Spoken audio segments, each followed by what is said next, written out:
pledge allegiance to the flag of the United States of America and to the republic for which it stands, one nation, under God, indivisible, with liberty and justice for all. With that, I would like to turn the microphone over to Mr. Manuel, who's going to present budget workshop number 3. Thank you. Thank you, sir. Let's switch hands here real quick. For those of you that were at the last meeting at Ratner Seaman, their theme was The Greatest Showman. And this was one of the slides that was there during the presentation, one of my favorite movies, so I thought I'd share it. Tonight's budget workshop is going to consist of general education, occupational education, library, technology, guidance, athletics, clubs, transportation, and employee benefits. And I'll forewarn you, it's going to be long. Just looking at the calendar, we're at March 6th. I just explained what we're going to be talking about. Next week will be a full budget review of revenues and expenditures, and the 20th will be the adoption. The tax levy threshold, I'll go through some of these slides that are repetitive pretty quickly. Nothing's changed on this from the last presentation. At the next presentation, I'll show you the specific calculation. But our tax cap is 2.94%, and we will be pretty much pretty close to that. Looking at the projects, these are capital projects that are planned for this coming summer. Again, I'll repeat, this building is having the electrical panels that were destroyed in the flood a year and a half ago permanently replaced. This building, for the most part, will be off limits for the pretty much the entirety of the summer. I believe Ruth is sending out information on the summer music program, which will be held at Ratner Seaman, as will any special ed programs that we have during the summer will also be at Ratner Seaman. Any Regions program in August, I believe we're going to do in Jackson. I spoke with Joe about that. Board meetings? Board meetings in the summer? Board meetings will definitely not be here, so we'll have to figure that out, right? Renovation of Jackson Auditorium, that's a big project. That's the last existing auditorium that hasn't been renovated, so we're looking to do that this summer. Continuing with some district-wide bathroom renovations. Window replacements at Canandaigua High School and Middle School. One of those is the front lobby right over here. So the doors were replaced, and we're going to replace the storefront windows surrounding it. So that'll take place this summer as well, along with some exterior doors. This is the third line there is the most important. There's about $6.4 million, not including interest earned this year in the Capital Reserve 5. That'll come into play later on in this part of the presentation. I'll go through this quickly. Again, nothing changed from the last couple of presentations. Looking at Canandaigua, continuing the window replacements as well as refurbishing the gym floor. That floor cannot be sanded down again. It will need to be replaced, and we're looking to do that this summer. I'm sorry, not this summer. We're looking to get approval for that so we can do it next summer. Along with some reconstruction of the chimney. Looking at Jackson again, we're looking at primarily some exterior work for the chimney and some masonry. Looking at Ratner Seaman. Looking at also some masonry and some chimney work, again, nothing significant. Looking at Williams, I discussed the structural issue that we had there surrounding the auditorium and the gymnasium. That work will actually take place this summer. And looking at the high school and middle school, again, we're continuing with the window replacement. This will be phase 3. As well as some sections of the roof at this building, right above us. So looking at total, the yellow highlighted is what we'd be looking for as far as a proposition.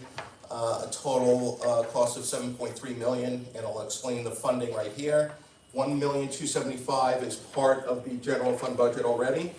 And 6.1 will be the proposition, which we'll be using out of the capital reserve. I mentioned earlier there's about 6.4, not including interest in there, so that'll be covered through that. Great slide, by the way. This is the wording that would appear on the ballot for Proposition 2, similar to the ballots in previous years. obviously changing for the specific projects that we're looking to do this summer. Projects we're looking to get approval on to do next summer. All right, so now we're gonna go, any questions on capital before we continue? Okay, great. So, we use BOCES as our demographer for enrollment. The numbers you see in the actual every year is based on the October actuals. That's actually required by the state. That's the formal enrollment for the district, for any district, for the year. Obviously, we're higher than that right now. I think we're close to about 3,300.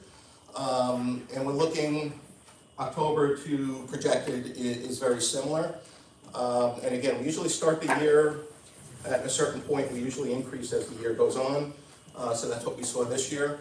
I would like to point out, about 10 years ago, our enrollment was 29 and change, so we did increase pretty substantially over the last 10 years as far as enrollment. And that was another one of our challenges, because for enrollment purposes, obviously you need more staff, there's breakages in classes, so we did see that over that period of time as well.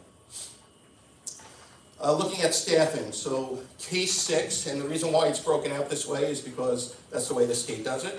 So the coding for the state is K through 6, even though our elementary schools are K-5. We include 6th grade for these purposes as well. And then 7 through 12 is the other coding system for the state as well. So 108 and 156, +2 and +3, that is where we are right now. So a year ago, our actual numbers were 106 and 153, if I remember correctly. And this year we did have some breakages, and we did require to have additional teaching positions. And it's difficult to state exactly what we think we're going to have next year, because the scheduling is taking place as I speak. But we do build in contingencies into the budget every year to handle any increases due to enrollment. We don't have another microphone today? Sure. Oh, I'm sorry. You want to do questions currently, why do you questions? Interrupt me. Is it on? It is. So can you just go over, the 108 is what you have now? Okay. The 108 is what you have, is what we have now, or 108 is what you're budgeting for? Because you have 108, and this is probably one of the areas, the only area that I do this way. It's what we have right now. And 108 is only classroom teachers, not including special ed, co-teaching, not including psychologists, obviously guidance counselors, not including a lot of other areas, which we So already why is that, discussed. so why is it +2 if that's what we have now? Yeah, I was comparing it to last year. Last year's slide had 106 and 153. So this Not- represents the difference. This represents a difference from last year. Correct, okay. When you say last year's budget or this year's actual? That's what The 106, the 108 and the 156 is this year's actual. So this year's actual, but it was last year's actual. The +2 is above last year's actual. Correct. Yes. And that's what we the slide? No, This I one. might have been misunderstanding. No, just this one. So like normally when we see a slide that says +2, it means that the top that. For everything else, yes, that's the 108 would case. have been But this is the delta 106 from plus last year's 2. actual. This is the delta from last year's actual. Okay, so but all other slides, it would be 106 is the current. We have more this year than we had last year. Correct. What's the total Sorry, well, count of, forget just like all employees of the district, what's the total count? Of teachers or total employees? Anybody that gets an email from the district, how many people? Email. I'm gonna do, how about paychecks? It's approximately 800. That includes part-timers, subs, cleaners, sub-cleaners, part-time cleaners, et cetera. And it's Cafeteria. anyone who gets a check during the year, because some Correct. people won't get all their checks, won't get checks every week. Correct? On a payroll basis, it's about 800 Bi-weekly, yeah. bi-weekly. So basically with enrollment at K through 6 down a little, high school up a little, we're just leaving FTEs at the high school, middle school, where they are today. I think K-6, when we looked at the numbers, it is kind of flat to this year. We weren't seeing that many breaks in that area. Again, secondary is difficult, depends on who takes what courses, especially at the high school level. No, but I'm talking about enrollment, I understand the way the courses work. Now, so how do you go about, or it sounds like you're not really going down very deep in terms of modeling that, because, as you know, there are some, in the high school say, there are some classes that are maxed out, and there's some classes that have 12 kids, 12 students, I should say. So we're not going down to that, we're just sort of saying, we're expecting course distribution to remain pretty constant between where it is this year. As and far next year. as requirement for FTEs? Yes. Yes, but I do build in contingencies, and that question really can't be answered until schedules are done and we know what classes are running and not running. Okay, when you, we'll get 2 pages forward when we get to the dollar. Okay. This page? That page. Okay. So this page is the dollars associated with that, going from 42.4 to about 43.6 overall. Obviously, salaries is the biggest part of this area, from instructional to aides to clerical, etc. Obviously, and there's textbooks in this particular area as well. And on the future slides, which I'll show you, is equipment, supplies, etc. So, but Sam, did you have a question? Yeah, the K through 6 line is increasing by a little bit more than 1%. The secondary is increasing by about 5%. What's the major driving factors between the difference in increase year over year?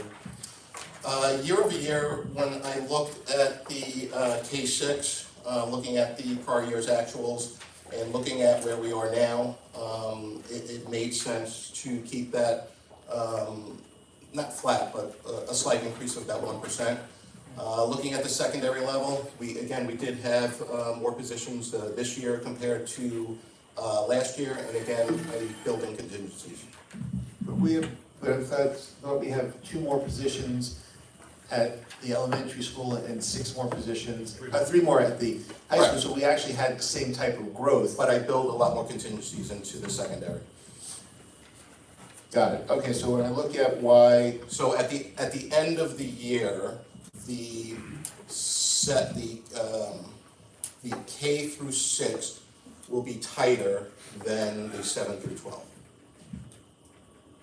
got it, so it's contingent, basically, the answer is contingent. The Yes. reason it's so much larger, and that would be why the increase year over year in dollars is 44% higher for secondary school versus only 35% for the elementary school, because, again, just year over year, you just. I'm not understanding 40%.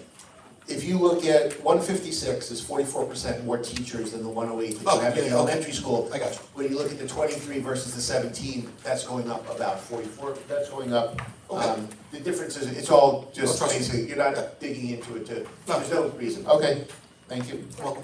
I have a question. Go ahead. Can you explain, professional 403B? Okay. We had budgets and then now we don't. Yeah, well, we never have budgets in that. So that is the sick day buyout for teachers. Ah, And that literally swings dramatically depending on the number of retirees. And you can see it here, 21, 22, we didn't have a lot of retirees. 22, 23, we had a few more, but not a lot. Last year, it doubled, so we had a pretty significant amount. And that's the payout for the retiree sick bank when they retire. I think this year, I don't think we're at quite the level we had last year, but do we know? it'll be pretty, I don't know if it'll be in the middle, I think it'll be pretty close to $1 million. And in June, we usually do a resolution in order to take the money out of the reserve. So we have reserve monies for those, that's why we don't put an actual budget dollar amount in there. Okay, and can you just explain as far as, textbooks? Yeah. I guess we're hovering at that 150. Yeah, so What is this, why, and, you know, why that number? So I knew that this year and next year and the year after were pretty significant years as far as math, social studies classes, as far as the 6-year textbook has come due and we have to re-up for an additional 5 years, 6 years, or a new adoption, depending. And we have to get it by New York State law, we have to have these, because I know that most of these classes are all online, they're all digital. Well, you're paying for it all. So it's still, Yeah, got it. yeah. So it's They not- may- they it's may not give- a they may give physical you a- textbook. They may give you a hard copy for the class, Right, but you're paying for the subscription. So this line item does include all the electronic subscriptions for all the textbooks in all of our classes. This is for textbooks. Regular online subscriptions are a little different. Well, like, a science textbook. This is textbook Will subscription. give us a Digital digital textbooks, that's a version. better way of saying it, thank you. Oh, so it's digital. Digital textbooks. And some are. So when you say subscriptions, I think you mean more of like software. Software. A lot of that goes through BOCES, you'll see that a I little used later the in the wrong word, presentation. yeah, I just meant, this is textbooks, whether they're hard copies or Correct. digital, Yes, this is what it is. yeah, sure. So you said BOCES, can you explain that line item, special? Oh, the BOCES services at the bottom? Yeah. That is primarily for Ivy? This does not, I have a feeling it's special education. That's not special It's education. not special Um, education materials. Let me think about it. I'll get back to you on that. The reason, this question is gonna come up a lot tonight, but BOCES services special, right? It's 304, 1.1, 344. So, let me explain it, it just clicked in my head. So, let me explain first, so that all of our district copy machines come out of that code, and we get them through BOCES. All of the, Canon copiers, so that they'll be around the entire district, copy machines throughout the buildings. The 1.1 million was a GASB change in that we had to, because it's considered a lease, so we have the Canons for 4 years, for example. We had to show the entire expense of the lease upfront in 22-23, just for the copiers. And at the same time, we had to show the revenue for that particular year. That was an accounting change from the Governmental Accounting Standards Board. Okay, and that's being leased, so. So those are being leased. The rest of the numbers, the 304, 344, I budget 490, that's the typical annual amount. The 1.1 was not an accounting change on our part, but governmental But accounting. assuming for like, let's say, so I still don't understand what specifically they are, but let's say for next year's budget, it says 490. Right. And assuming this year's spend is 490 and it was 344, so it went up by 150 grand. What is the? I have contingency in there, there's nothing, What is the, I guess my question is, what is the specific breakdown of what that is? Like how many, is it, if it's equipment, is it on the balance sheet as equipment? Is it depreciated? course. Yeah, so that's, the- where's the correlation to that? I'll check for other, there's other small things in there, but for the most part, it's the district-wide copiers. We have, Lots. lots of, But why we have are a they here? big copier, I'm sorry? Why are they under this, under staffing and textbooks? It's the 2110, 490, it's BOCES, that's the state code for it. But we have the other BOCES sections later on. The special, yeah, you have it in all different areas. But that's considered general instruction. But is there? That's what we're using it for the most part. My question is, and I won't ask it again, just to not waste your time, but, is there a way to get actual itemized breakdown of what equates to all this BOCES spend? Of course, Okay. yeah. Yeah. There's a BOCES contract, but. Yeah, we do, the board approves it every year, so in August, they'll do, we sign off on the final contract for the prior year, and then for the contract for the current year. And you'll see a little later when we talk about technology, that's a big number too, in 2630. We purchase, and Patrick will go through this later, but a lot of our equipment for technology will purchase through BOCES, this way we get additional aid coming back. And if you look at the schedule to the, I believe it's the August meeting, you should see the contract with everything. Yep. Where is the contract, sorry? If you go to the August Before the next meeting, it's on the schedule. you'll see it, there's two. One is for the prior year, and one is for the current year. And the difference, and you maybe saw it in the aid calculations as well, it looks like our aid is going down next year for BOCES. It doesn't include the technology purchases, because we do that towards the end of the year, and they don't have that number yet. So they're just basing it on, and I asked them, I said, why can't we put, we know what we're gonna buy, why can't we put that in the initial contract, but they don't allow it? So it's like a draft contract. Pretty much, yeah. It'll change throughout the year. Instructional equipment, it's basically flat year over year. I dropped the district-wide a little bit from 90 to 70. The 90,000 this year is actually being used to bring additional casework for the physics lab. Kim? Yes. Yes. Oh, so this is, even though the picture is sports, it's not sports, it's really instructional. Oh, I thought this was sports. Okay, I was confused, I was scared. I usually do try to put the pictures with the, Okay. so I apologize, Sam, good catch. Contractual services, this is you'll see it on the next slide, assemblies, graduation, service contracts, meetings and conferences, et cetera. And these are the dollars associated with it, which dropped a little bit year over year. Instructional supplies, again, not athletics, but it was a nice picture, so I put it up here. These are the general supplies for all the buildings. Wait, did we skip contractual services? I was looking now. Yes. No, we didn't skip it. One quick question. Yeah. Do we have a turf maintenance contract that's included Yes, in that? it's not in here, it's in buildings and grounds. Thank you. They come quarterly, 4 times a year. These are the instructional supplies. Moving on to career education. This is, Start with instructional yeah, sure. supplies, sorry. I'm looking down at my notes, Yep. what page on it. Is any of that student spend, or is that? It's all- for teachers? no, this is all classrooms, So like, what? classroom supplies. What supplies are we giving students? That's what I'm trying to understand. Like, I can see the supplies we're giving teachers. Well, What supplies are we giving students? yes, it's provided to the teachers for their classroom for the students' use. But what are the students, other than pieces of paper, what are we giving the students to use? Guys, Lab supplies, lumber for technology. Scissors. There's a lot of consumables that definitely go with science in terms of purchasing, so like, those like, so a lot of those things, like, each year we have to. So it's your department, replace. You're the culprit? no, it's all the department, it's Yeah. district-wide. Physical education. Food for the cooking for our family, consumer science. Thank you. And when you see the high school, I actually break it down further where science will get an allotment, social studies will get an allotment, world languages will get an allotment, et cetera. Career education, these are students that attend BOCES programs, like the Long Island School for the Arts, cosmetology, et cetera, those types of BOCES programs. How many students total is this for? So, Cover? so on the expense, what BOCES does, which I think is great, they didn't used to do this, it's based on a 3-year smoothing, 3-year average of enrollment. This way, in any particular year, you're not spiking and hitting your budget too hard. So I think it's about 8 students, 9, 10, something like that. And that's full-time for those students, or it's part-time? It depends on the program. Some of them are full-time, a lot of them are half-days.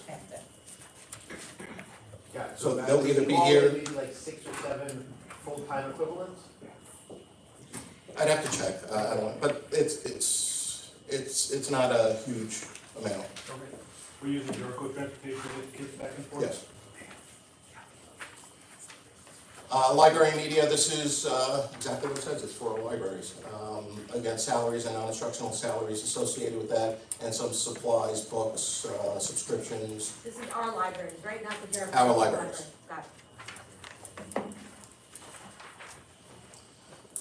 Guidance, again, not a significant change in this area. We actually dropped a little bit with the non-instructional salaries. Is that a headcount reduction, or? It was, there was a position that was partially consolidated, and we recoded a little bit, and it's not all hitting guidance at this point anymore. All right, technology. Thank you, Rick. Dr. Fogarty, you are up.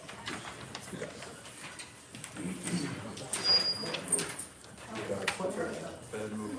Yes, it is Fanatico. Every Christmas or every holiday season, tech staff and I go out to a lunch. We always try to take our picture at that lunch. They are a wonderful group. You can see Joe Kay back there, who's always running our board meetings. Josh is over in the auditorium helping out with that today. So always a pleasure to spend some time with these folks, and always a pleasure to spend a few minutes with you guys walking you through what we're hoping to accomplish next year and what we think we've accomplished this year. So I always start with a quick review of what changed over the last 12 months. Hardware and software-wise, I think the biggest change is probably artificial intelligence, which continues to be deployed in our district and across really the country at this point, across the globe. Last year, we finished our first phase of our Chromebook refresh cycle. We're working through the second phase now. We aim to replace roughly 700 units annually. We replace about 200 to 250 desktop PCs annually as well. Our Chromebook numbers are changing because their use has expanded throughout the district, but for the most part, things are pretty consistent there. Oh, yeah, stop me whenever. Shoot. You wanna go? Just, according to the slides later on, we have 3,200 Chromebooks. Yeah. We have 3,300 students. When you say this is changing, I don't understand what's changing exactly, because I thought we always had it where we had one device for each student. We try to have one device for each student, but many of our high school students don't take our Chromebooks. So what we want to make sure, so a couple things are changing. One, we're obsoleting everything that's we always obsolete everything that's 5 years or older, but that's number one. Anything old is being replaced. We try to do that annually, that's what the cycle is, but we bought the vast majorities back in, not the vast majority, we bought the first wave back in 2020. So they're all coming due at the end of this year. We also have some stragglers that we want to get rid of, devices that are 6 years old, not any that are deployed or assigned to an individual student, but we also have Chromebooks on carts in our elementary schools. Some of those have aged out, and it's time to replace those. The reason we do that is because our kindergartners are still using iPads, and we want to make sure that they have the option to use the other devices. We've had some teachers who asked if they could have that, so we thought it was a pretty easy thing to do. We want to replace a lot of those too. So that's primarily the changes that we're going to see. But if we bought most of these for 2020. We didn't buy, no, I misspoke there. We bought a wave of them, but not Yeah. most. So, just to piggyback on that, obviously COVID came and We upped our spending. we upped our spending significantly in this area. And we tried to do it in a way where 5, 6, 7 years later, we're not gonna have all of a sudden $1 million increase in order to buy a whole bunch at the same time. So we tried to spread it out as best we could, where it stays relatively stable over that period. But yet, after COVID, that's why we did the big spend at that point. And last year, we were able to avoid, well, we got, years ago, every district was given a big pile of money to spend on technology, smart bond investment. I don't know if any of you guys remember that. It was a lot of money to districts to spend on tech. Well, our pile was not that big. No, our pile was relatively small. I just want to be clear. But what I did when I started here was I stashed that away once COVID had happened. I said, you know what, this looks like something that's going to affect us pretty significantly down the road. So we stashed away the money from the Smart Schools Investment Plan and used that for the first wave of the Chromebook refresh last year. So we were able to buy a whole bunch of devices without actually doing anything to our budget, but spending money that was already allocated to us by the state. So just, what is the point of the last part there? The numbers are changing given the expanded use? Well, because we're making, it's going to be mandatory. It's already mandatory that the students use our devices, but we're going to see as every middle school, or students get our device, but as every middle school student starts to use them, you'll see breakage rates go up. So that's going to require us to buy some more hot swaps, like units that we just keep in a closet somewhere and have ready to go. That's essential because breakage rates are high on any device you give students. They were at like 12% back in the iPad days, and they're even a little higher now. So we have to make sure when more people are using them that we have more sitting in boxes or on a cart ready to roll. That's an important thing. On the broken Chromebooks, I know we've discussed that in my house. How does the insurance that the district offers offset the cost to us for purchasing new ones? The insurance covers the cost of the repair. When a student breaks a device and they have the insurance, we don't pay anything for that repair. It's all happening outside of us. I mean, we do pay, actually, that's not true. We pay the repair company up front every year for X number, and they are very generous in how they handle those numbers. So we have a pretty good relationship with them. The repairs are more likely to keep us from having to replace a unit, but Chromebooks are plastic, you know, they're constructed like a toy, right? So at the end of the day, these things are going to have significant breakage rates. Even things that are made well, like an iPad, is going to have a pretty significant breakage rate. And I guess you could quibble with like made well for a child. Maybe an iPad's not made well for a child to use, but it's a well-designed device. So breakage rates are kind of a reality that we face, and students, the more they use our devices, the more they're going to churn through them. Sure. We are trialing right now some cases. The feedback has been mixed by the students, and I understand why.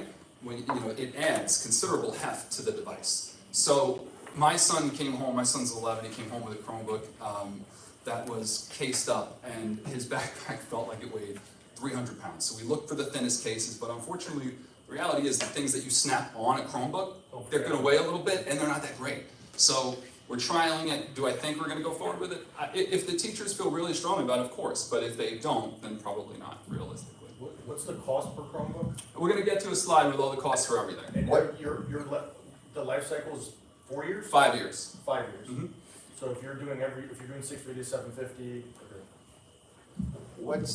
What percentage of the parents take the insurance on their devices? That's a great question. I don't know offhand, Sam. It's somewhere in the neighborhood of 30 to 40%. It's not a tremendous amount, but it's better than it was 2 years And the ago. ones who don't take it, their child breaks the Chromebook, we're sending them a bill? Yes, typically, depending on the nature of the damage. If it's a key or something that's popped off, we replace it. If it's something significant that requires us to spend money to repair it, we will generally contact the parent and let them know. And obviously, financial circumstances are a consideration. And we have no issue, financial circumstances notwithstanding, we have no issue collecting on those charges?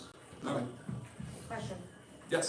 As far as the Chromebooks, they follow the student, so like, does the student keep that? First grade, now this is not universal because there are times when a student keeps the device, so we generally ask the students to bring them to us to swap them, and on the first day, we'll typically go around and try to get those done. Yes. In a pure and perfect world, your first grader, fifth grader, and ninth grader will have a new device.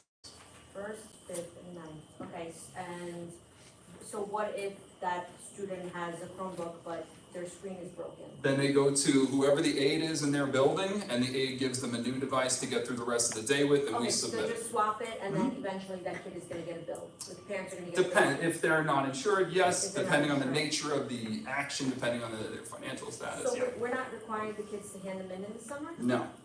Nope. Understood. We've had a lot of, there's a few reasons for that. One of them was when we proposed it, there was some pushback from parents who wanted their students to have a device to use, which I totally understood. The other thing is, from a logistical standpoint, where are we putting them all? It's a lot of stuff to find a home for, like find space for, and plant-wise, that's, And probably the whole process of returning and even having them. and realistically, you're not going to get you're gonna get a pretty significant percentage of students who just don't do it. So it's easier for you to just do it at the beginning of the year when you know they're here and you know they have their device. And I'm guessing we lock them up somewhere, whatever devices we have. Mhm. You betcha. Okay, moving along to security. This is typically the stuff people care the least about. I'll try to keep it tight. Security is just very important to us continually. We are sunsetting local storage pools, file shares, and all that good stuff. We are obligated to do this. Sometimes people ask, well, why are you doing that? It's not because it feels good. We have to do a lot of these things in order to maintain our insurance. We have cybersecurity insurance. One of the recommendations that has been made to us is to deprecate or get rid of Active Directory, which is how we all have our user accounts in the district. So saying get rid of Active Directory is a very significant undertaking for us. We're in the middle of doing that now. Help desk and asset management are integrated. EdLaw 2D continues to be a big deal. I think everybody in the district who helps with that, it is a huge undertaking to get every piece of software approved, and it's really a team effort. We offer those one-on-one training sessions that I love to talk about. Leanne is not here. Leanne is such a wonderful person, and everyone loves working with her so much. She's done 124 sessions. It's probably more than that. At this point, we're using our model schools days for AI-focused PEDs, among many other things across this district. We've added 200 Chromebooks. Not really added, I should check now that Sam pointed it out. It's not really adding. We've swapped out a bunch to make sure we have our devices ready for testing. As you guys know, or maybe you don't, a lot of our testing is being shifted to digital, not because of a Jericho choice, but this is the direction that the state is going. And we're launching probably now in April, Pajama PD nights, where we're working with vendors like AI companies and other folks, and we're just gonna sit there in our pajamas, drink hot cocoa, and walk people through how to use Brisk. And if no one comes, I'll just drink hot cocoa in my pajamas by myself. That's a lovely Tuesday night. Quick hardware overview. These, we'll get into the hard numbers here. Current fleet, around 3,200 Chromebooks, 864 desktop PCs. You can read the slide, but that's our full freight right now. Dell, the current cost of a Dell desktop is $948. We are doing, and I thank Victor for this because he's just amazing at helping us through things like this. We have to do a lot of rush purchasing right now because finances and things in the world are changing pretty rapidly, and the cost of our computers, we're getting constant updates from our partners saying you better think about this now because there's changes coming. So there's a lot of there's a lot of pricing that's in flux. Thanks to Victor allowing us to do it, we were able to order a whole bunch of this stuff now, so we haven't paid an extra penny for anything, and we're going to continue to order. We don't typically love to order new computers for July or, September in February. You would typically like to wait until March or April because that may, if anything new comes out, if there's a refresh, you hear about a problem, you have a little bit of time to react. But it is what it is. We want to make sure we're not sitting here. We also expect there to be a huge rush of orders as soon as a dip in the pricing hits, and that's probably going to happen at some point during the summer, which means we really could be in bad shape. What if we don't Patrick get is it. referring to is potential tariffs. Yes. Oh, sorry, I should have clarified. These numbers all reflect state contract pricing, BOCES contract pricing? Well, yeah, we buy virtually all of our hardware directly through BOCES. And keep in mind that BOCES charges fees on top of that, so when you see on my budget the actual cost of these things, it'll be 18% or so high, 18%? On top of what we already pay BOCES? No. What do you mean on what, on top of what we already? Well, I mean, to be a member. They added administration fee on top of all purchases, but the following year, so he said 18%, the following year, we'll get anywhere from 50 to 60% back in state aid. Okay. That's why you'll see in my budget, the biggest jump year over year is always moving stuff to BOCES. When I started here 6 years ago, my number one priority was moving as much to purchasing BOCES because we get the aid, and also because things that we purchase through BOCES, as far as software, are EdLaw 2D compliant automatically. And this is what I mentioned earlier, when you looked at the state aid runs.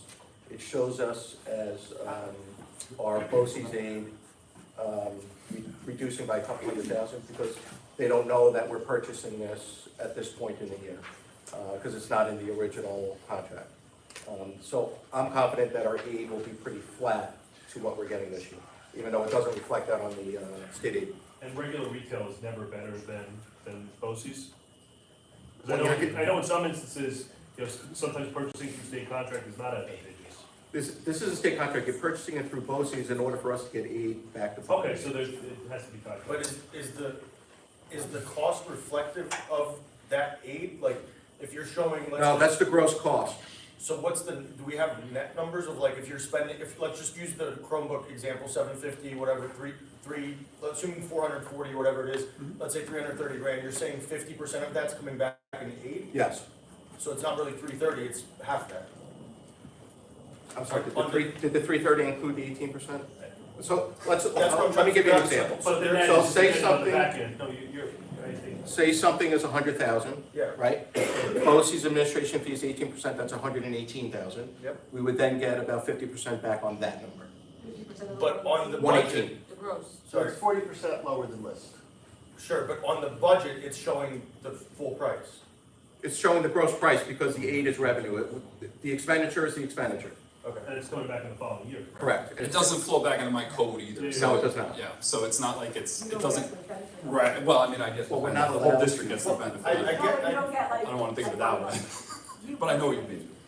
but your expenses, and I'm sorry, so I get that there's revenue coming, but your expenses are inflated because you're not recognizing the credit memos or whatever's coming back towards that Yes. line item purchase. I understand what you're saying, but for school district accounting, it's not inflated because we have to show the No, expenditure. totally get it, I'm not questioning the accounting, I'm the last person that wants to do that.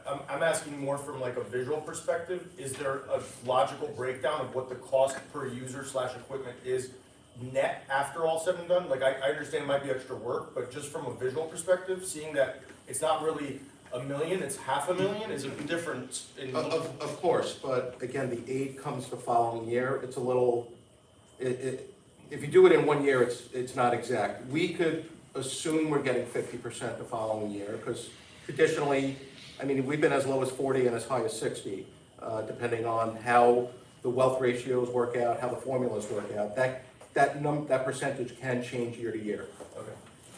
These numbers do not include the 18%, is that correct? These numbers include the 18%. Include the 18%? No, these numbers are the freight cost of a device without the BOCES charge. Without the BOCES charge, This I'm sorry. is just what a device costs. Okay, but this is all the technology hardware that we have in the district? Yes. Okay, so if you trust me and I tell you that if I run those numbers off that sheet, using the Dell laptop price for the Lenovo price, you have about $2.9 million worth of hardware. That seems reasonable. If I added. You mean as far as assets? Not that we're purchasing this year? You mean- Yes, that we own 2.9 Yeah. million. If I put on the 20% premium, we're at 3.5 million. I take off the 40%, because we're gonna save 40% of what it is. We're spending somewhere around $500,000 to $600,000 a year for technology hardware, not counting the printers, because I don't know what a printer cost is. Does that sound realistic for what you were expecting? I mean, I've never done the math right. Factor in the 18%, then remove the 40%, but it feels right.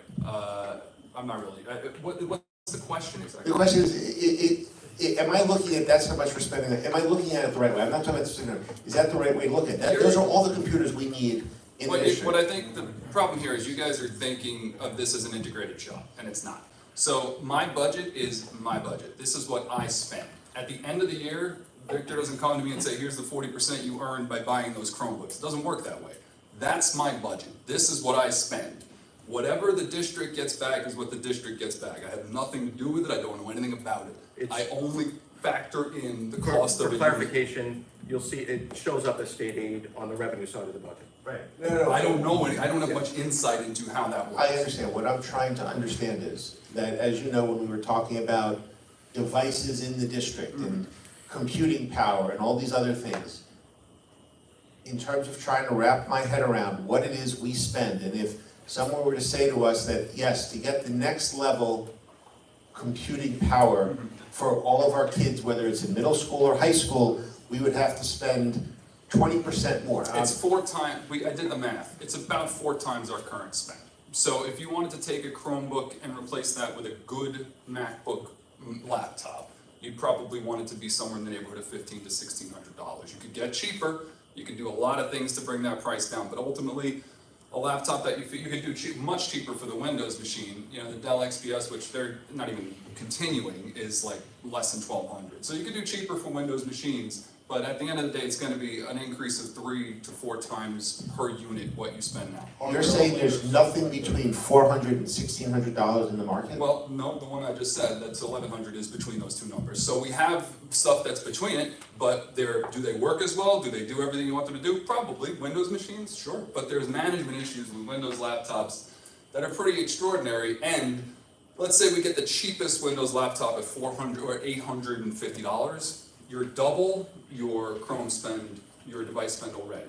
With or without software? That's without the, well, that's not true, because we pay for A5 licensing, so we get a bunch of the software already with what we pay for, but there'd be a lot more to pay for. As you had mentioned previously when we talked about, you know, potentially transitioning to. Well, now we gotta manage them, So so, you have the management plus, you had mentioned the software which is included with the Chromebook, I guess the Google Suite. Versus, you know, going with Microsoft or something along those lines. yeah, and we use a lot of Microsoft stuff at the high school level, so it's not that we're not using it, we do, but the Google software suite comes rolled in with it, we pay a little bit now for it, but it's nothing close to what it would be as far as increasing A5s for district-wide. Those are expensive licenses. But there's not like a Chromebook that's 30% better. There really isn't, no. I So mean, it's basically you do these Chromebooks or you go to laptops? yes, 100%, yeah. I mean, you could spend $50 more on a Chromebook, but if you look at the specs on a Chromebook, they're kind of what they are. They're not going to do anything locally. They're not processing much locally. So you could spend a ton of money to make nice Chromebooks. I just don't know why you would do that. I think you would want to go with a big boy laptop before you did that, or stick with the cost-effective solution that comes with the management and the software kind of baked in. What do they do in private schools? Well, High-end that's a private big schools. question. I worked at a high-end private school for many years, and I ran their tech program. We did iPads. That was quite a long time ago. Very What long do you do time. now? A lot of them are doing iPads still. A lot of them, what you'll find is that in a lot of the more boutique environments, an iPad is still very popular.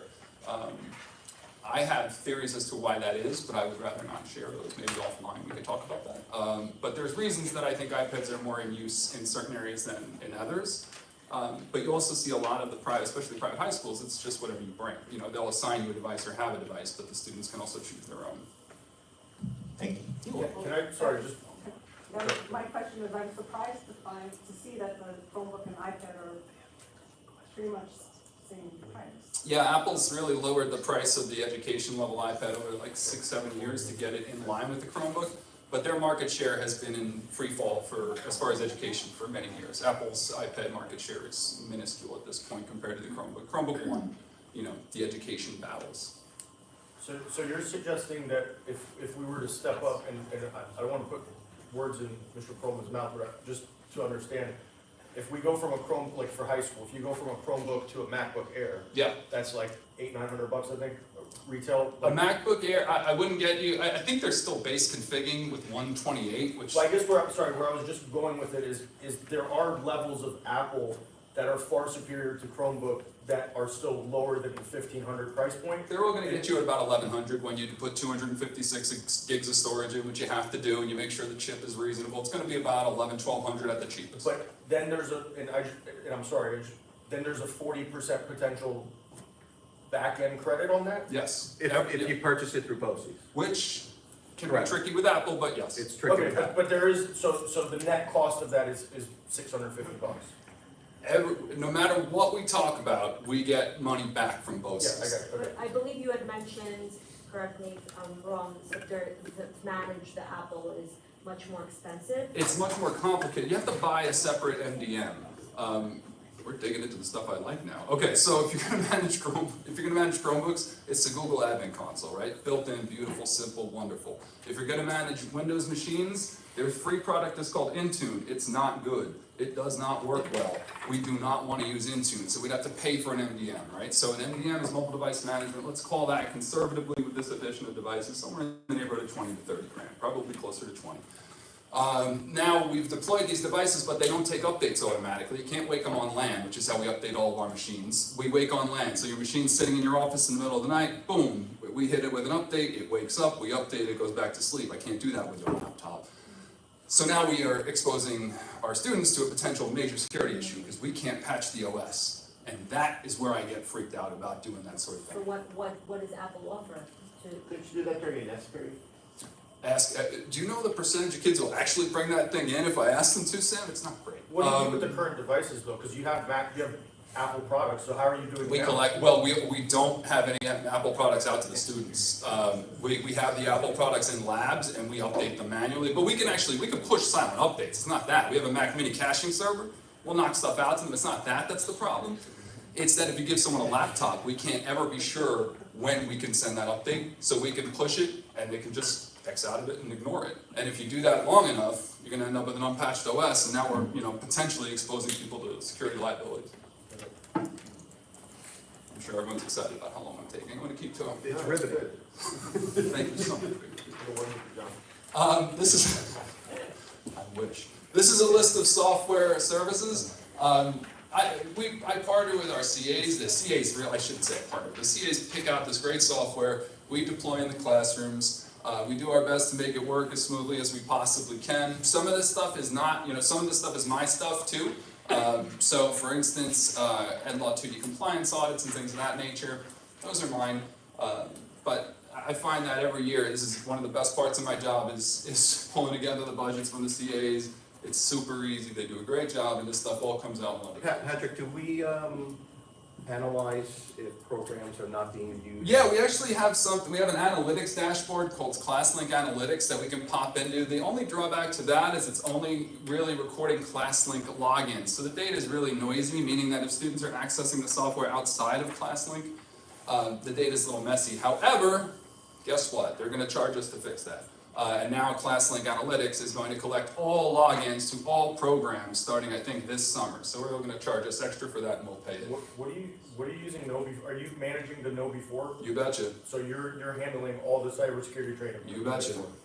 Okay, and I guess like Weebly and WordPress and, so Weebly and WordPress, I assume the website for the high school or for the district is WordPress, but what's Weebly for? Those are not me. Weebly's not used anymore because it's not NLaw 2D compliant. Oh yeah, we had to get rid of We Weebly. never paid for Weebly, and then WordPress is what we use for the Jericho.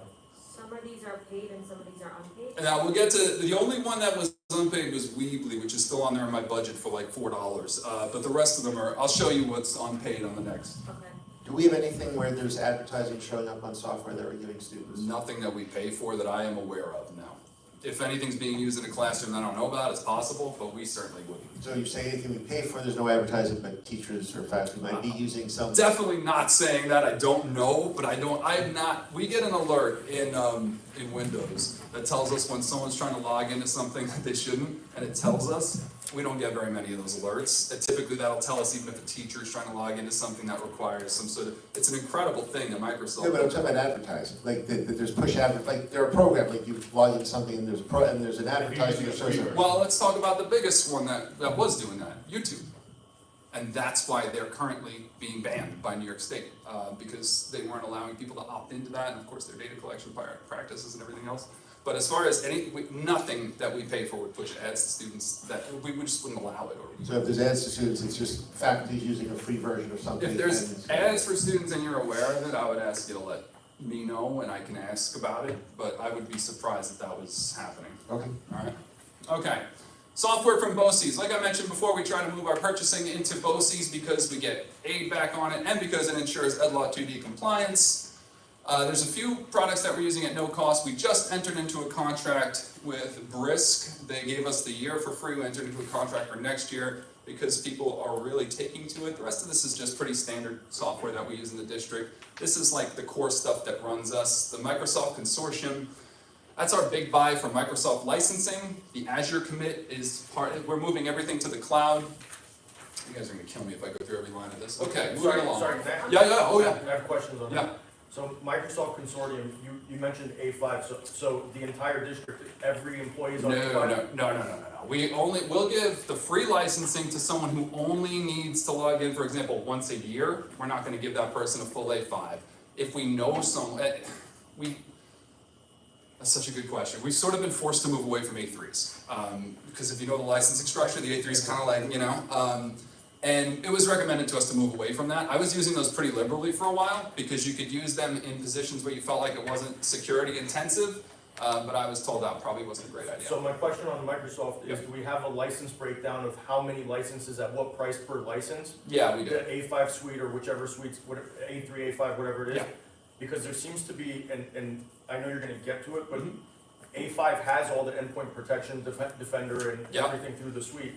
But I also noticed you have multiple endpoint protections through other systems. Well, we're using CrowdStrike and Microsoft's product. I think I saw Canary also. Canary is a little bit different. Canary is more to alert us that someone's poking around. It's not really the same as like a traditional endpoint protection. It triggers us to do some investigating. Okay, so is it possible at some time to have a published count of what the license cost is through BOCES? Yeah, of course. Okay, and then for the commit, so tell me this one, so it's 78 grand, so you guys are managing a cloud instance here for the district? Yep. What is on, like, without obviously violating? I really don't want to say a lot about that. I don't see what benefit accrues to me by explaining that in any detail. How much data, I guess, is it data here? Because it just seems expensive for cloud, like, I know cloud services, I'm just curious. We're Like, probably gonna bill about 48 to 55 end of year, but you always wanna build out a little cushion to make sure that you don't run afoul of them, because if you run afoul of them, that's a much bigger problem. We don't pay them up front because Microsoft keeps the money. So if you pay Microsoft for a commit up front and you get to the end of the year and you haven't used that commit up, they make you go through an incredible array of work to get the money back. So we just set it aside, but we pay them on a monthly basis. Our monthly run rate right now is around 4,000. What goes up there? Without being specific at all, any server that we feel was once on-prem that could have created, an attack surface area, PowerSchool, for example. So think about all the stuff that, now actually PowerSchool is hosted by them, I shouldn't say that. PowerSchool backup process now is something we're doing in Azure. Envision is going to be, we're trying to get, that's what I don't want to be talking, I shouldn't say anything specific. Okay, Yeah, without, like, okay, so I won't get annoying on this, but I guess we're self-hosting a ton, assuming a 78K, well, okay, 50 to 78K or. I mean, a 4K run rate, I'm not hosting a ton. It's a modest hosting rate. I mean, a big company would be running $100,000, $250,000 a month. I guess the question is that, are we stuck with Azure, and have you looked at AWS cost comparisons? Yeah, we like AWS a lot. At the time we were doing this comparison, we were noticing a lot of issues. Sort of like when we were looking at firewalls, Fortinet all of a sudden had like 10 0 days in a row.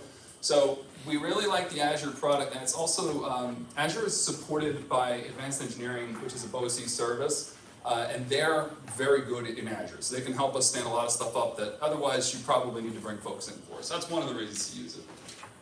When you get, is this, when you go a few pages further, you have computer software services budgeted at $404,000. Is that what's gonna be all the, is this the software services you're talking about? Yeah, and yeah, that's anything that's not gonna be included in the BOCES code should be there.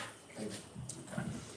All right, so moving along, technology snapshot, what's new? We're still very security focused, we've talked about that quite a bit. ParentSquare is the district's primary communication tool, we've also talked about that a lot of it. I want to specifically shout out Alex White if she's watching, because Alex called me about a month ago and said, you know, it'd be really nice if your report card just came to your inbox. And I said, well, that would be really nice. And she said, well, why don't you do that? And I said, okay. So we did that today. MSHS Wi-Fi, so we're using E-rate funding to replace the Wi-Fi at the middle school and the high school. We're also adding, Yes. we're adding Yes, Wi-Fi, no, I just wanted to let you Okay, know. yes. Wi-Fi outside, in the circle, Wi-Fi in all the spaces that are outside. We expect it to cover almost everywhere except for that back area of Jackson, which is a no man's land that I will never be able to cover When is this happening? over the summer. What is E-rate? E-rate, I have a slide for that. What else is new? Tech committee still helping us guide our approach to AI integration. Refresh cycle continues. Testing continues to shift. And I put this up about the EV charger only for Alex to tell me like 2 days ago that one went down, it's back up. But I heard one went down and was back up. Computer technology. So I'm gonna get into the E-rate stuff. I think I just talked about this. We're adding a bunch of new access points outside. Because I know I heard this as an issue, but I also know when I'm pulling away and I'm going somewhere that isn't home, and my GPS doesn't kick in for a while, I have to get like a certain number of yards away, so I hear you. Just before you go there, what is, when you're upgrading it, does this mean there's gonna be more bandwidth, more speed, more everything, or? More everything. Well, I mean, I know upgrading is such like a nebulous, almost meaningless word. We're putting better and newer access points in. We are putting access points in certain locations that haven't had them, or that we had them, but we had to do some sort of janky expansion where it's not running directly back to a switch, and there's relays and a ceiling.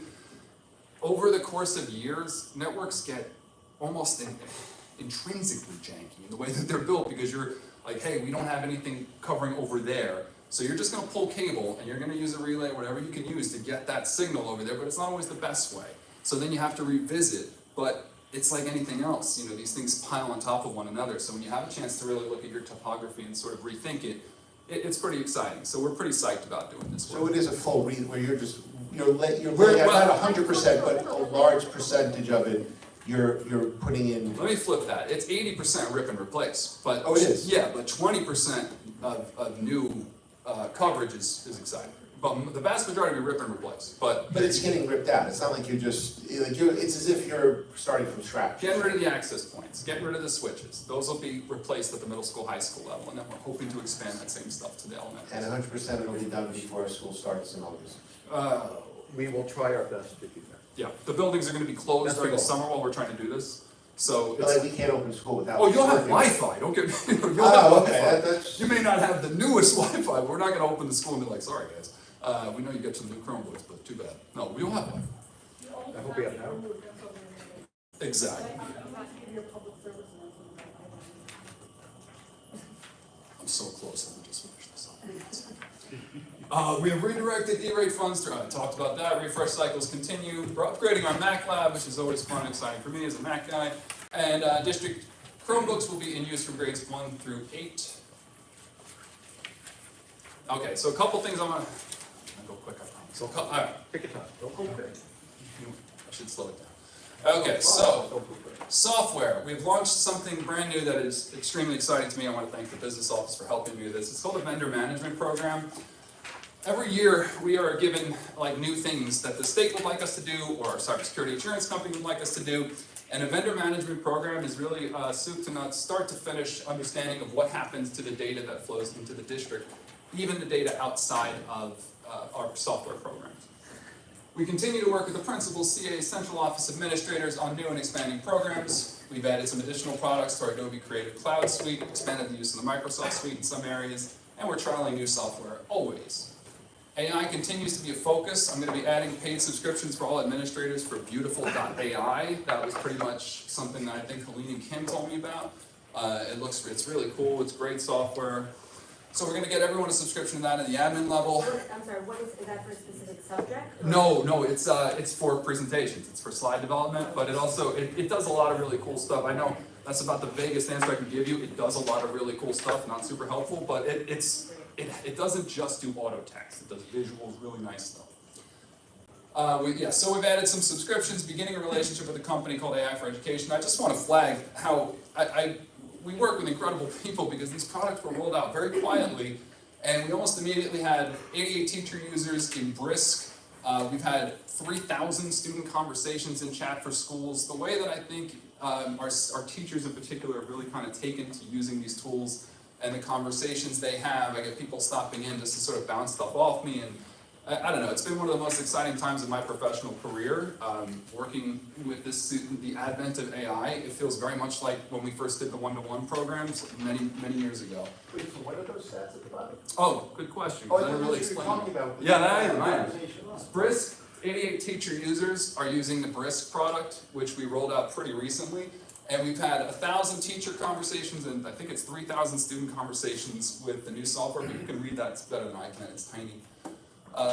But we're also seeing, we have 900 student users in Brisk and almost 3,000 student chats, almost 20,000 student prompts. So this is all baby steps, we're very early into the process, but I feel pretty good about where we are.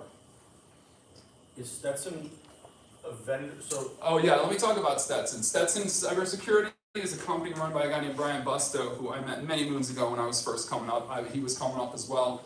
Brian is one of the leading pen testers now on Oracle now. He does tremendous work. He used to run BNB Consulting, if you've ever heard of them.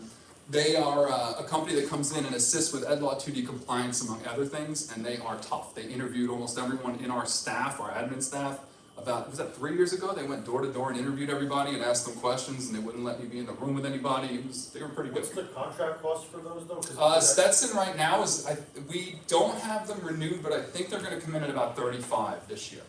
And sorry, but I saw, I think, was it Garnet River?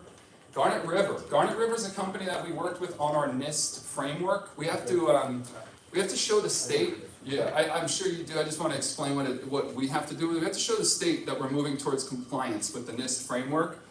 They've never asked for anything, but we have to literally keep the most Byzantine documentation you can imagine to show that we're doing these things. And one of the boxes you check is bringing somebody in to help you with that. What was the contract cost for that? That was like 10 grand. They were cheap. Actually, we didn't pay them anything last year, but we will probably pay them. We do as much.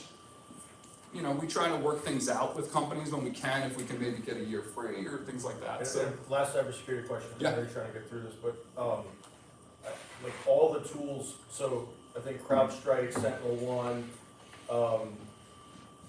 like CrowdStrike, so like all the various KnowBe4, et cetera.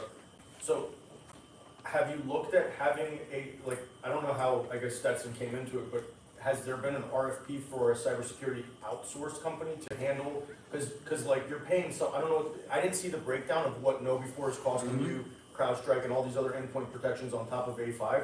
Why not have it be a managed security, which would end up potentially being lesser? That's a great question. We were doing that sort of thing with Core BTS years ago, and we actually did bring them to do most of this management for us. But before my time, almost all of this was handled by Core BTS. Unfortunately, without getting into too much detail, Core BTS suffered some setbacks as a company, and we had to pretty quickly patch together a new way of doing it. There are other companies that do it. I trust that we know best because we're working. The companies that do it are like, I shouldn't name companies. There are some great companies that do that sort of work and some less great companies. We're very comfortable with our stack, and we are beginning to slide over some of this to BOCES advanced engineering services. So they are people who are going to monitor the CrowdStrike and things of that nature. I think slowly what you'll see is the big increase in spend is going to drop down as these things scale, because advanced engineering services is now expanding to other districts on the island. So they're going to cost less and they're going to do more. That should make it easy for us to begin, but we also run into some very gnarly areas trying to bring a third party in to do all of this in a school district, because not everybody can follow the data privacy requirements that we have. They're intense. And we have vendors that sometimes just nope out on us on a phone call, because I like to look for folks who don't work in education and ask them, like, hey, what would you do for this? Because they'll have they'll have the most interesting answers, right? We know how to do it in education, what would you do? But right now, I feel more comfortable having that in our hands until BOCES is more fully stood up. I'd love to get rid of, But we only have the SIM, because we were told the day we were renewing our cybersecurity insurance, they said we have to stand up the SIM. I don't wanna talk about cyber insurance. Oh, yeah, yeah, okay. Do we have a CISO in the district, or who, I guess, part, because it doesn't break down what the IT, or who the IT staff is? We have a sysadmin, yep. And he serves in essentially that. I guess the sysadmin, but who's the cybersecurity expert to be managing these? That's Michael and I. Michael is the network side of it, and I am the user side of it. Okay. E-rate, remember? Did I? Didn't we talk? Oh, we didn't talk about this. We're developing core beliefs and guidelines around AI usage with AI for Education. NYSEG, that's a plug for my organization. I run an organization called NYSEG, New York State Artificial Intelligence Consortium. We are 60+ districts across the state. I just keynoted a conference in Boston on Sunday about AI. It was really great, and it's a really great group of people. If anyone ever wants to pop into a NYSEG, you are invited. Watch that, is that available online? My speeches? No, I pay. I didn't have to pay for this. We will be expanding the use of GoGuardian. Again, more classroom monitoring with GoGuardian. What's it been doing? I thought it was meant to be. It just keeps expanding. More and more people just keep asking for it. So when it's in every it was initially an elementary school thing, then it expanded to middle school. Eventually, it's probably going to be. Oh, so it's not required for teachers? No, GoGuardian is not required because we really couldn't do that because up until very recently, middle school and high school students were not obligated to be on our device. High school students, I know, are still a separate issue. Middle school students, though, now it becomes more of a, there's no longer an equity piece where like if 18 kids are on the school Chromebook and 3 are not, those 3, it's not. So next year, K through 8, we'll have GoGuard, everyone will be on it, and there'll be That's the even plan. more monitoring. Even more money, yes, yeah. So excited. Are the kids know how to shut it off? GoGuardian? No? You can't shut GoGuardian off. Okay. GoGuardian's a beast. No. They hate GoGuardian. If you go on Reddit and just type GoGuardian in the search box, and if you look in GoGuardian search terms, so many kids will just literally type in, I hate GoGuardian. Just that, and hit enter. Just to let me know, because they know, they think they know, so they'll be like, whoever put this in, I hate you. Like, guys, I'm a nice guy. So Model Schools Days continue to be essential in providing tech center training. E-rate. So excited to finally arrive at E-rate. E-rate is a federal program that provides discounts to schools and libraries in the U.S. for telecommunications, internet access, and internal network infrastructure. It is this money we had actually last year talked a little bit about using for the elementary schools. We decided to repurpose it and use it this year for the middle schools and the high schools. I can't believe our journey has come to an end. Wait, you said Any questions on E-rate? Hold on, Which one? this whole thing. The budget or? The next one. Sorry. No worries. Not off the hook yet, apologies. Few questions, and I'll try to make it quick. Going back to the licensing, are you saying high school students have access to Microsoft Suite? A5 licenses, yes. Okay, in my experience, I didn't know that. Mm-hmm.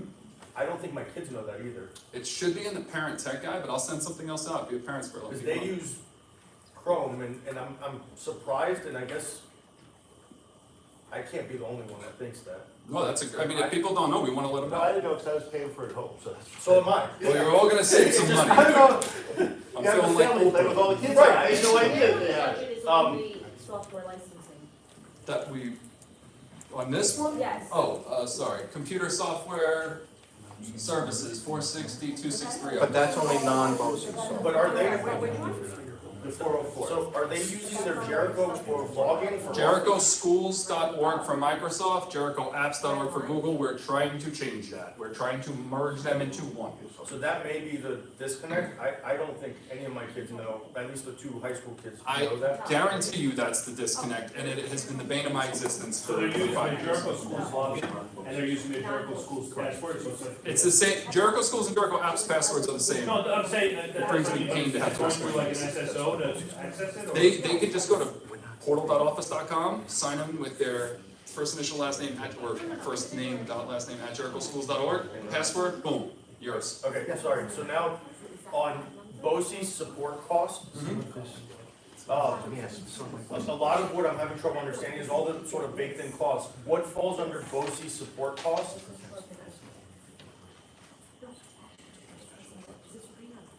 Not free. Not free. all this stuff. So- All this is BOCES support. Patrick, just go to the previous slide. Was that the last Go back the other way. The other way. I'm going. One more. Is all of this non-BOCES or some BOCES and some? All of this is not. This is generally stuff that's on the cheaper side. All the BOCES stuff is the bigger spends for the most part. But the BOCES support So- cost includes the hardware, or doesn't? Yes, anything that's on the BOCES Yes. lines is included in that BOCES So support. all of our So purchases. where it Yes. says BOCES support services, the 1.4 or whatever it is, has hardware and software, so there's OpEx, CapEx, all baked. Correct, and it includes the 18%. It does not include the net of the state aid coming back the following year. Okay, is there any, in this, is there a way to break out, like, what's actual like physical services or, and OpEx versus what's actual CapEx? Cause it's 1.4, but you don't know what, Break out via BOCES. We'd have to ask both. I'm sure we could have BOCES. Can we break out basically hardware, software? yeah. yeah, it just seems like it's all shoved, okay. and It is, then- it is all, it's one code, that's why. Yeah. Sorry, could you go back to that, the breakdown of all the costs?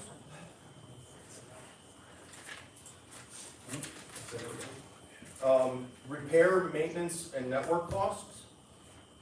I think, yeah, so 270 in 21, 22 to about 440, 450 roughly, right? What is that exactly, and where do you see it going? The vast majority of that is what we already talked about, which is CrowdStrike and security services. Those are all factored into that. So what I see is that peaking now next year, hopefully right around there, we're gonna hit the peak, and then we'll start edging downward as these things scale. Most districts aren't using CrowdStrike yet, but a lot of them are starting. So you'll see the prices come down as things start to scale. BOCES will also enter into a consortium agreement with them. They already have one, but it's not a great version of the product. It's sort of like a handicapped version of, it's like not fully, big, so. But how's that, so, apologies, but CrowdStrike's a software, so how does that get categorized under repairs and maintenance of network? Maintenance versus- of network, it's a security service, so it's a maintenance of But network. then you also have computer software services, so how do we know what sort of, Because if it's exclusively about security or maintenance of the network, it'll be under maintenance of the network. If it's educational, or it could be in use for students or used for teacher training, it'll be in that.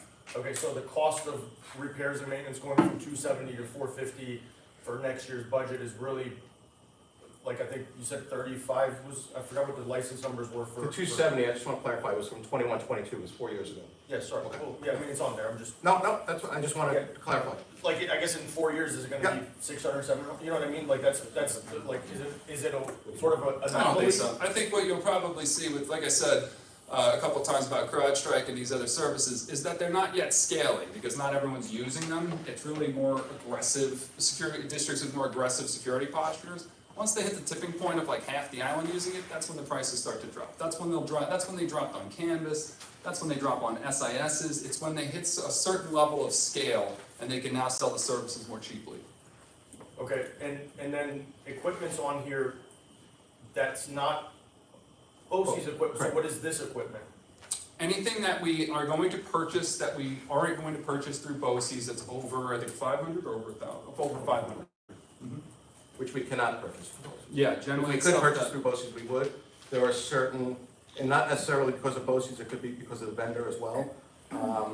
If we can't purchase it through BOCES, that's the code we would purchase it to. But is that like network cables and switches, or is that? no, typically not. No, it has to be over $500, like, Over 5? yes. So Okay. Smartboard might be on that list, for example. But then the Chromebooks and stuff that are not. Those are through BOCES. Okay, but then the Dells and the Mac Minis are through BOCES? Most of the time, Apple stuff is gonna be through BOCES. There will be times if they offer something competitive that we will, or if we need to do something in a pinch that it wouldn't be through BOCES. There's Okay. times when we do that. And then last question, and sorry, personnel services, again, I'm looking at 21 to 22 to 25, 26. So I guess near $1 million now, right? So what's the staff difference between 21, 22 versus 25, 26? And I guess, is there efficiencies there, or we're just adding staff to add, so like what's gone down, I guess? I haven't added any staff since I started here. Was it raises? Oh, yeah, we switched one person over to me. Sorry, what was that? What's that? There was an additional head. Yeah, we had one new hire. I guess, we switched someone over to my line. Other than that, that's been it.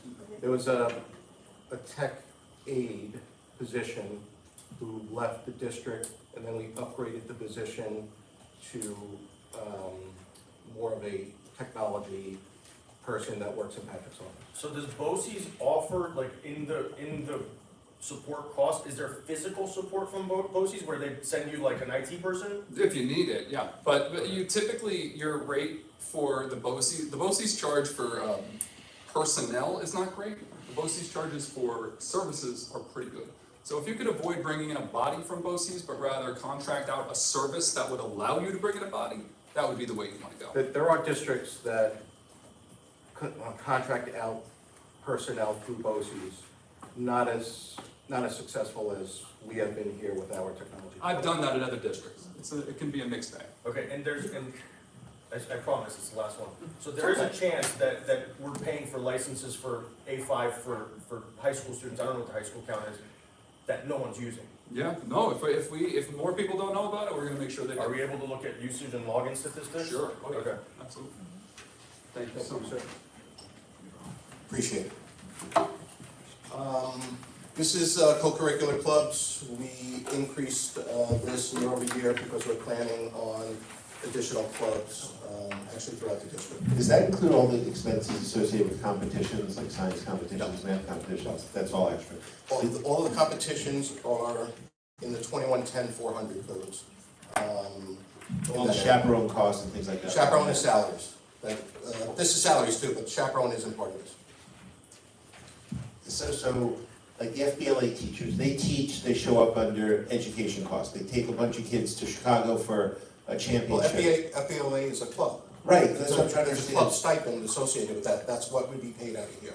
Okay, so they're going to Chicago, the stipend is coming out of here. The stipend is coming out of here. If they're going to Chicago, or if the students, all the students are going to Chicago, then we're paying for those in a different code, not out of here. This is the salaries for the club stipends.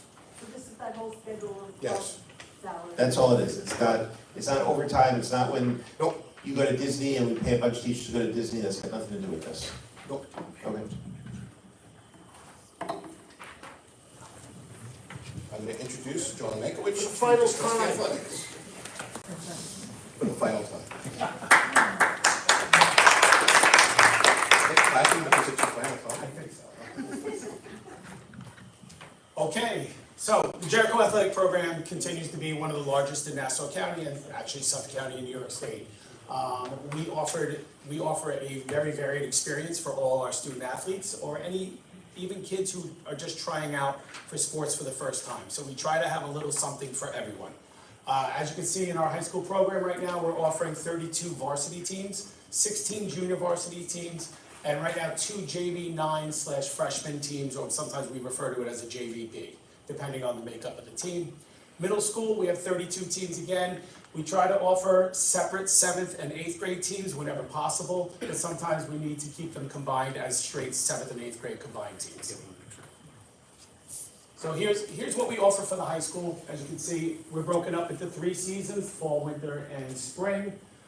Wherever possible, again, we have a JV. There are just some sports that they don't offer JV. So if you look at girls swimming, there's no JV process, but we do keep a very large team, and everyone does get to contribute in some way.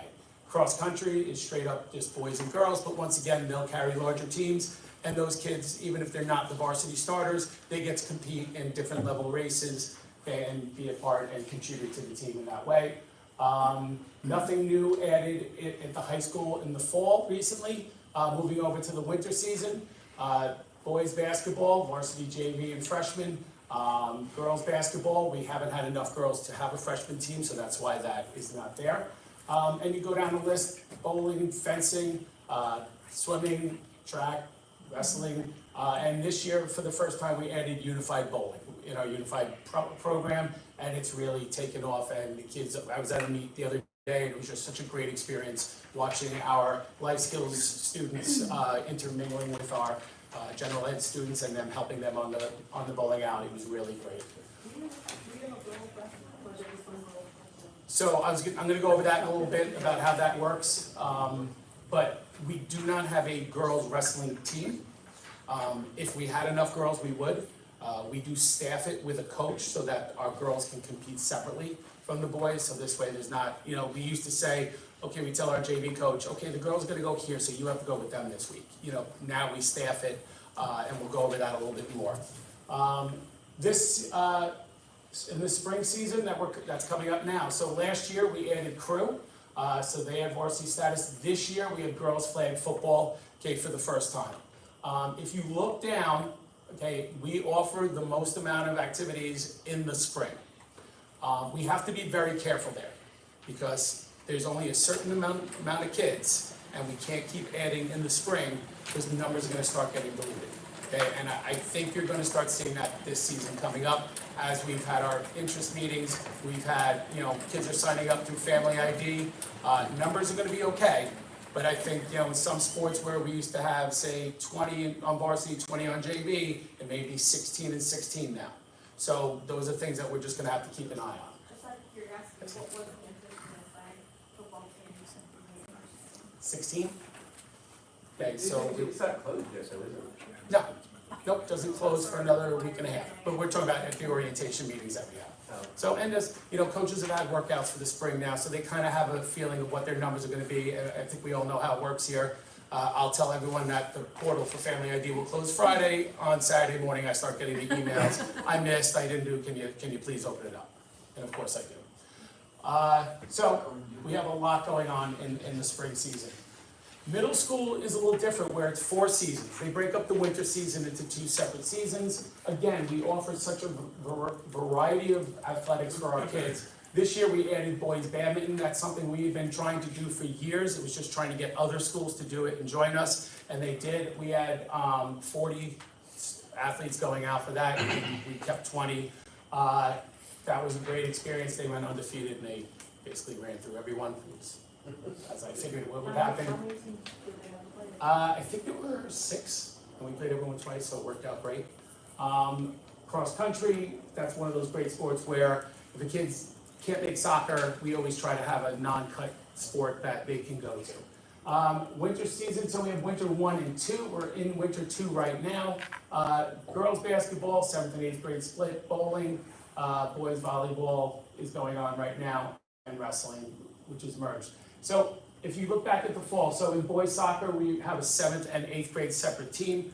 Girls, it's hit and miss every year. So it depends on the numbers. We plan for 2, and then if we can't, we go with 1 team of mixed 7th and 8th grade. So that happens in a few different sports. Again, we always try to keep them separate whenever possible. It gives kids more playing time, more activity, okay? But, you know, sometimes it just doesn't work and it's a numbers game.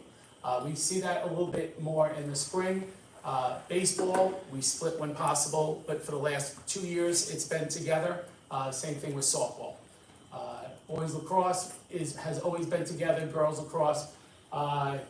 Boys tennis, we have 2 separate teams, okay, but 2 separate 7th and 8th grade. Track is 1 team. Girls badminton this year went from being a fall sport to a spring sport. That was to align them. Once they added boys, they wanted them aligned with the high school seasons. So that's worked out great for us. Our participation numbers, fall and winter numbers are based on this year. Spring are based on what we had last year. So our numbers are great. Fall, we have 380 for the high school. Winter's always a little bit less. Okay, we see that. And then spring, it goes back up. Middle school, the winter 2 season is one probably where there's the least amount of opportunities. So that's why that number's down. But we're very happy with our numbers and the amount of students that take place. Yes, Sam. 1,053 in the high school, 700 in the middle school. How many discrete students? High school, I think we figured out was like a little over 400. Middle school, we've never really looked at that number per se. I mean, I could get it to you. So 400 students representing the 1,000 spots up there. Yeah, that sounds right. Okay. Program additions in the last 4 years. So going backwards, okay, unified basketball was offered, and then we added JV boys and girls badminton teams. 2024, we started with crew and the full return of football back to Jericho as its own entity. This year, 24-25, boys badminton for the middle school, flag football, unified bowling, and then we have girls wrestling kind of as its own entity there. Okay, so what we've done with girls wrestling, if you read Newsday the other day, they had their first New York State Championship, and I was able to be there as the wrestling coordinator for Section 8. It was an outstanding event, and we qualified two girls to take part. It is the fastest growing sport in New York State with the girls. So what happens is, because we don't have enough girls to really have our own team, they're in the room with the boys. They're actually allowed to wrestle against boys. We made the decision now to no longer do that. Our girls want to wrestle just with the girls. So they're in the room with the girls. We have a separate coach for them because they also wrestle a different style than the boys. There's multiple styles. They wrestle one of the Olympic styles called freestyle.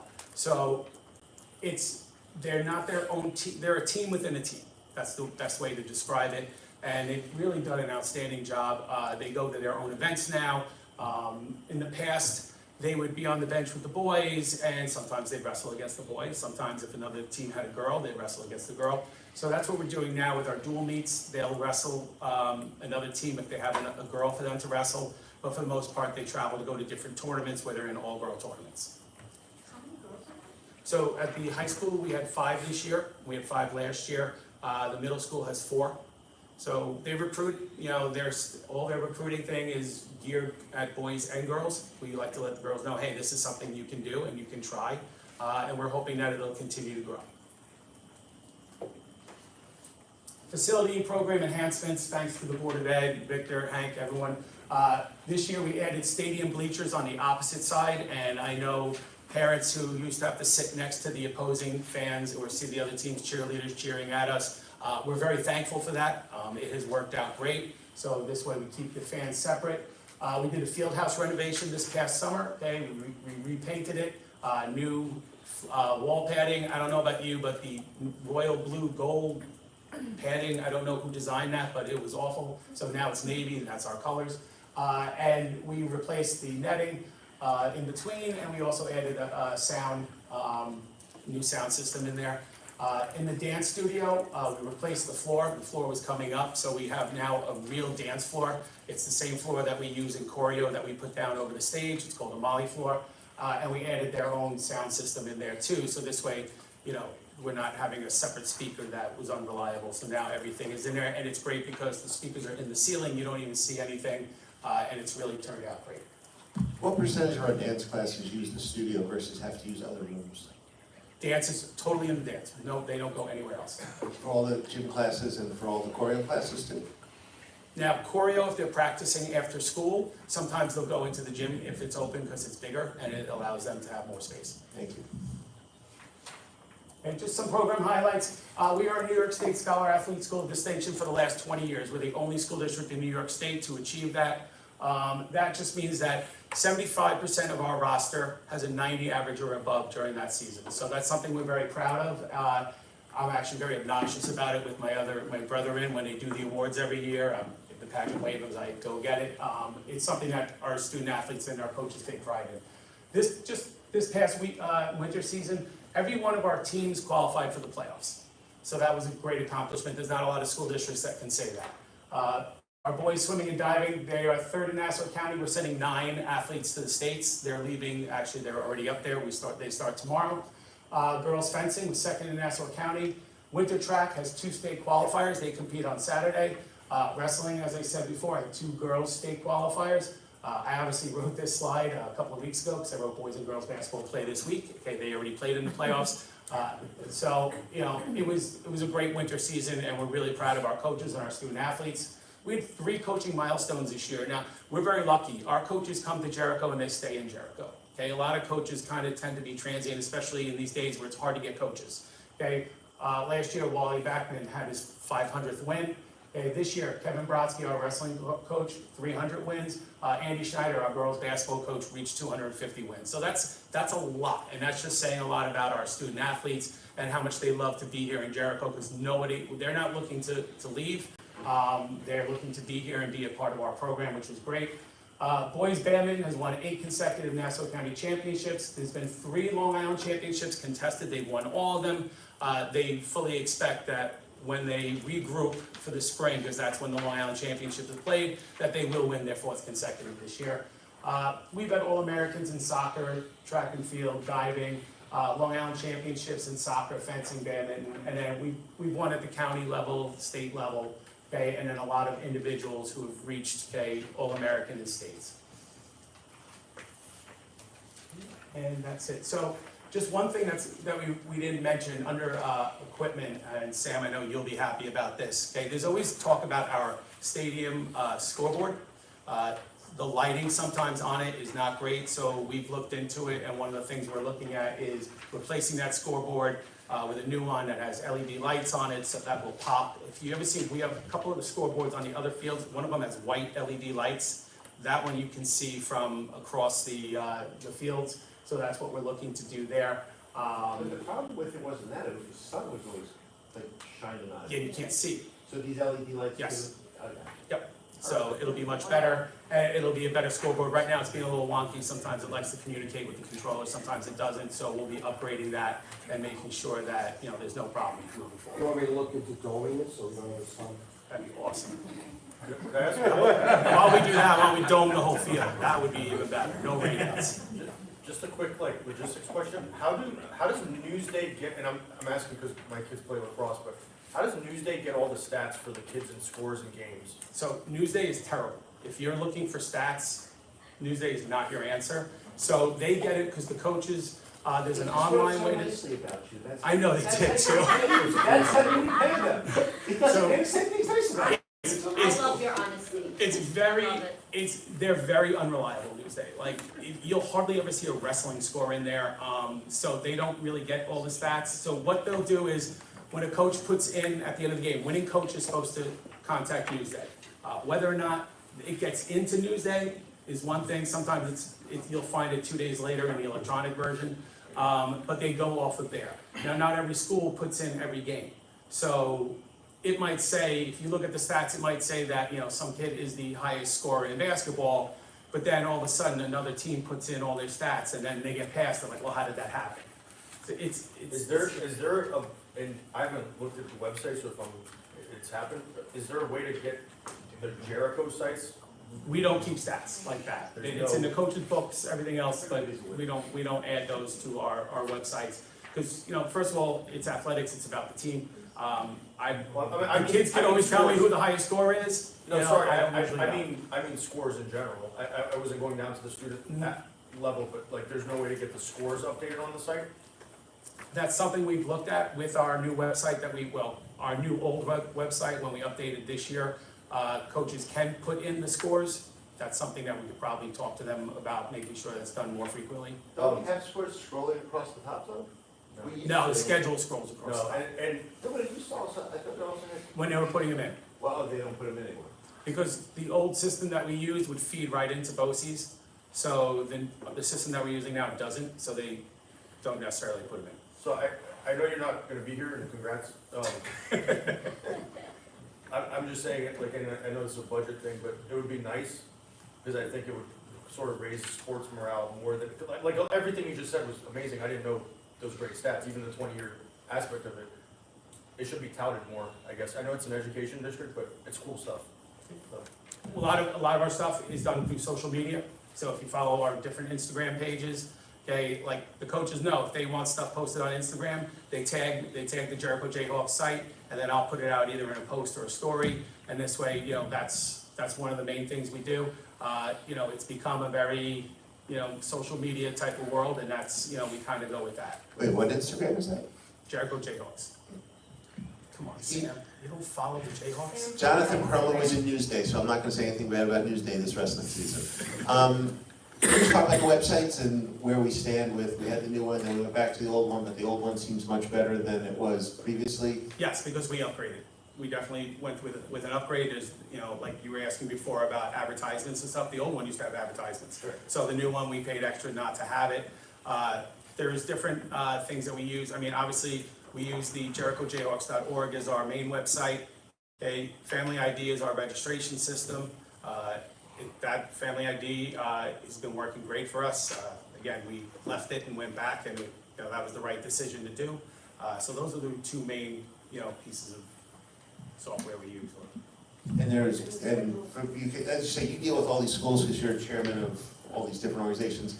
These are still the best things out there, or Yes. do you think there's room that your successor should spend more time focused on this to answer questions like what Mr. Bahraini was asking about? Well, he's listening right now, I know he is, because I gave him the link, so, that's, when I sit with him, if he has any ideas, we'll definitely look at it. We tried to use the system that Section 8, which is really BOCES, uses, and it could not integrate with our needs at all. If you were a high school coach, but you were a supervisor, but you were a high school coach, it wouldn't let you supervise middle school games, and it was terrible. So that's one of the reasons we went back to what we use now, Schedule Star, or we call it Schedule Star because that's what the online version is for us. It's really, JerichoJayhawks.org, but it seems to be the best piece out there, even. Okay. Thank you, sir.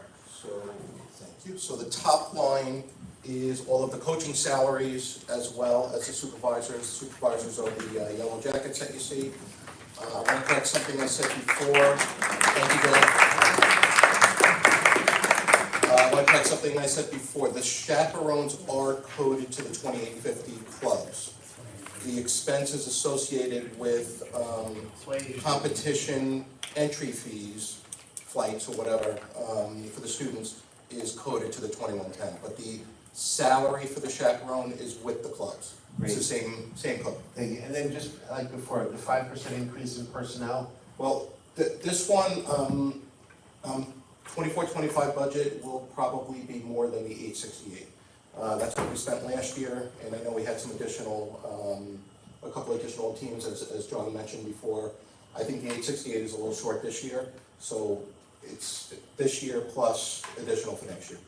Do we, I don't know if I asked that before, I just asked in my head, do we have 6 or 7 month numbers at this point finished? What do you mean 6 or 7 month numbers? We're 7 months, 8 months into the school year. We've got the appropriation status report every month. I know, but it doesn't, it comes down to this level where we can match codes. It's not as long as this, there's not this, all these codes aren't there. Yeah, well, a lot of them are, most of them are. Okay. All, the salary codes are definitely there. The expense on the appropriation status will just show to date what we spent so far. And then there's an incumbent, so I look at what we think we're gonna encumber for the balance of the year, and then there's an available, which gives you the net. All right? All right, hang in there. This is the last major category for the night, transportation. I'm gonna have Castell come up here and join me. We'll kind of partner on this one. Castell's first year as a Director of Transportation, replacing Lorraine Ann. He has done an absolute fantastic job this year. So thank you. And we're gonna give him the mic, and I'll step in every once in a while. Thank you, Victor. Thank you to the board, Mr. Grishman and Ms. Manuel for the opportunity to talk about the Transportation Department. In the Transportation Department, we have 2 dispatchers, 17 full-time bus drivers, 3 mechanics, and we have 53 contracted first unit drivers. The Jericho School District provides universal busing for over 3,000 kids. We transport about 80 kids to private school, vocational school, private school. We also transport kids to Nassau BOCES. We have 2 main budget codes is 5510 that covers the insurance, routing software. It also covers the fuel costs, salaries, and the 5540 also covered the first student contract to non-public school and to special ed transportation. And you'll see the breakdown later on. Contract, the first student is our only contractor. The contract to all 5 public schools, the transport student all 5 public schools, to over 30 private schools and the 5 special ed schools. They have 18 buses and 25 vans that we have with first students. That picture there is from new teacher orientation, where we drive the teachers around the area just so they have a little familiarity with the community, with the neighborhoods. For the next, we anticipate no change. We still have 18 buses and 35 So vans. this change from what you see in the printout for reasons I discussed with the board earlier.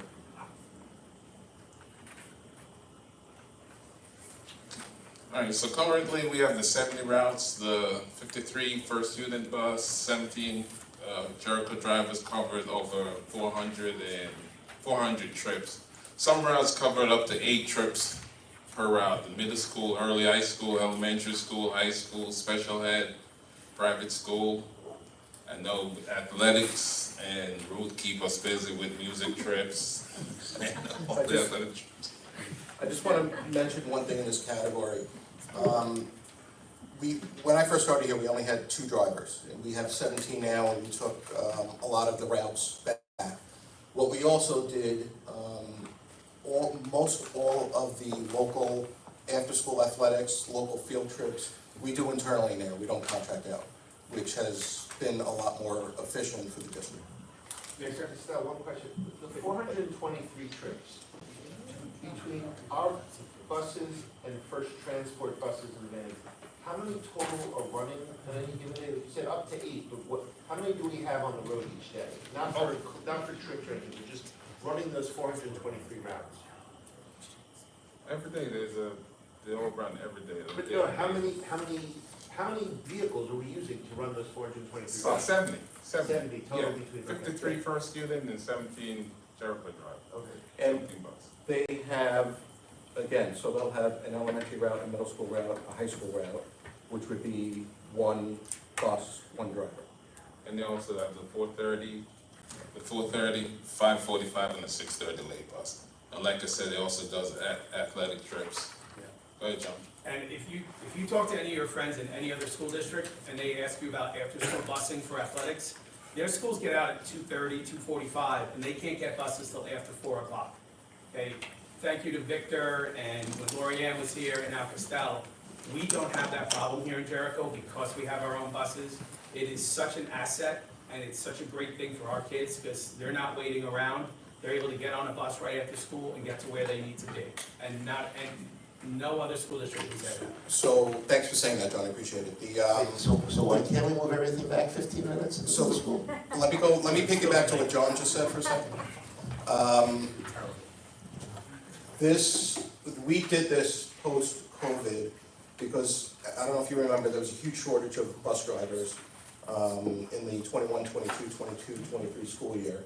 And, I mean, you heard it in the news, they weren't getting the drivers for their regular routes, but especially for the after-school and the athletics. And we did not have that problem because we have our own drivers specifically for them.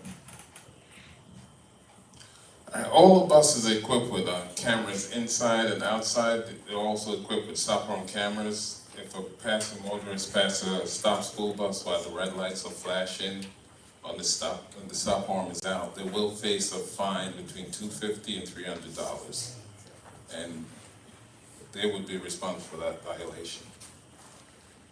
And the equipment for next year, we're anticipating getting 3 30-passenger vans that's over 13 years old, and 1 14-passenger van that's over 15 years old. Excuse me, Costello, what is the benefit to Jericho other than the perceived increased safety from these stop arm cameras? We receive no revenue related to that, right? No. We didn't pay for the cameras either. Right, That was but all- we're essentially doing this because we believe there's obviously a big safety issue with people passing school buses 100%. loading or unloading children. Correct. Is someone receiving it? It wasn't mandated, you didn't have to put the stop on camera. I feel like they should take a look back at this. I mean, all of Suffolk County has it, and I think all of Nassau County has it at this point. Kind of Hempstead. Give us our 18% with BOCES. Kind of Hempstead, when they pull them up. And they do collect them. All right. These are replacement vehicles. As you know, we grew our fleet over the last 10 years pretty significantly, and now we're starting to get into the replacement cycle as opposed to adding additional buses to the fleet. So are these gonna be like No, these aren't the coach-style buses. They're still gonna be yellow. These are regular 30-passenger vans and 44-passenger conventional. And again, the replacements, some of our older buses are approaching 15 and more years old. Just for kicks, what's the electric vehicle mandate when we're supposed to have all electric buses? So, what's currently on the books is beginning in the 2027 school year, 26-27 school year, is that any new bus you purchase must be electric. The mandate goes further that by 2035, your entire fleet must be electric. That's currently what's on the books now. I just don't see how that becomes reality for a lot of reasons. We're currently in the process of a study with Wendell, which was 75% of it was financed by the state. We didn't get the results of that yet, but I expect them in the next 2 to 3 months. And that study is just for our property here, to convert those to electric and what charging and electrical needs we would need at our transportation depot to handle our fleet of buses. The technology's not there yet. They looked at it with emergency vehicles, it's I- it hasn't caught up. Again, for a lot of reasons, for us, there's a lot of reasons, but especially upstate and rural areas, I don't see how this mandate, This cost, becomes weather reality. performance, reduced range, it's not. I was just, I fully agree, everybody, it's not gonna happen, whatever, but so, good, conceptually, under the books, this would be the last gas bus that we would be purchasing. No, we'll have another year. And this isn't, this is 25, 26, you said during the 26, 27 year, everything you buy has to be electric. It might be the 27 calendar year, but These are it's either way, if the mandate is coming closer and closer, I think nothing's gonna happen this year changing it. I think a year from now, we'll probably see some changes in the mandate. And our last slide, we have 3 IMAs with 3 school districts, Franklin Square, Eric's, Fort Washington. We repaired 29 school buses with them through our shop. Also, our shop repaired our 22 school buses, 5 tractors, 8 snow removal, 16 trucks, and 4 large mowers, and 4 trailers. Do we know the income on this? I would say like 75,000 a year. And what is our profit margin, do you know? It definitely pays for at least one mechanic. Just the profit? I don't wanna say profit, but Well, yeah, okay, but Yes. we're not breaking even, right? I mean, no. we're not just doing it at cost We're not, of parts will be at cost, labor Okay. is not. Correct, okay. All right, this slide, as I mentioned from the beginning of the budgeting process, transportation is definitely a challenge. Our contractor put us out to bid this year. We stretched it out as long as possible. Over the last 3 years, we knew it was coming. We did receive the RFPs. We're currently negotiating with the lowest proposal at this point. No matter what, it will require a 5-year contract with the contractor. I have definitely enough money in the budget right now for what the RFP calls for at this point. But it is a pretty significant increase of about 10%. And we'll probably see that over the next 4 to 5 years. The top line is our drivers, the salaries associated with the 17 drivers, as well as the 2 dispatchers, the 3 mechanics, and the director. And then the other items are relatively minor in comparison to those 2 lines. The equipment is what we just talked about, the 3 vans plus the 1 bus. Good. Thank you, Christophe. Appreciate it.